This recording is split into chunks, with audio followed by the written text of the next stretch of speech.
So నేను US వచ్చి 2 years అవుతుంది ఎగ్జాక్ట్లీ. 2023 August 12th వచ్చిన రోజు 2025 August 10th. సో ఇంకా 2 daysలో 2 years అవుతుంది.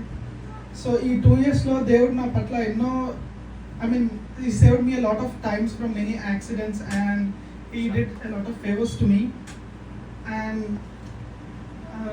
దేవుని కృపను బట్టి మరి last week I got to know that my service was inactive and from the last 3 months నా సర్వీస్ ఇన్యాక్టివ్లో ఉంది. నా కాలేజ్ కూడా నాకు ఇన్ఫార్మ్ చేయలేదు. సో నేను నా అన్ఆథరైజ్డ్గా యూఎస్లో ఉంటున్నట్టు ఆ రికార్డ్స్ క్రియేట్ అయిపోయినాయి. So from the last 3 months నేను చాలా ప్లేసెస్కి ట్రావెల్ చేసిన బై గాడ్స్ గ్రేస్. ఒక్క లొకేషన్లో కూడా నన్ను ఎవరు క్వశ్చన్ చేయలేదు నీ స్టేటస్ ఏంటి అని.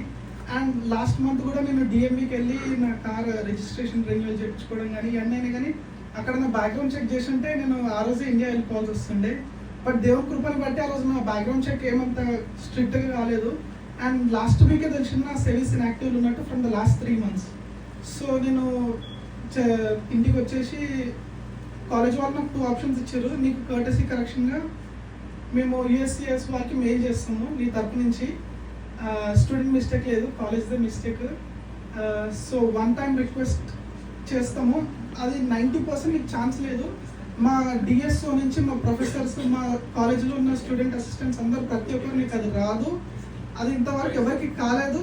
అండ్ నువ్వు ఇంకో 2 semesters చేసి యూఎస్లో రీఎంట్రీ కావాలన్నారు.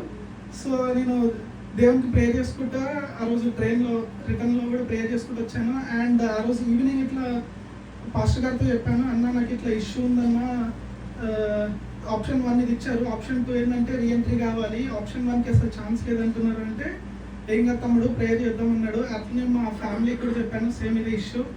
మై డాడ్ ఆల్సో ఏం టెన్షన్ పడకు, ఐదర్ ఇదైనా ఏం కాదు, నీకు సెకండ్ టైం అయినా ఏం కాదు, everything is for your good. And so last 1 week last ఈ ట్యూస్డే నుంచి ఐ వాస్ ప్రేయింగ్. అండ్ నాకు నెక్స్ట్ వెన్స్డే కల్లా, ఈ వచ్చే వెన్స్డే కల్లా నాకు యాక్సెప్ట్ చేస్తారో లేదో యూఎస్ఏఎస్ వాళ్ళ నుంచి రెస్పాన్స్ వస్తుంది అన్నారు.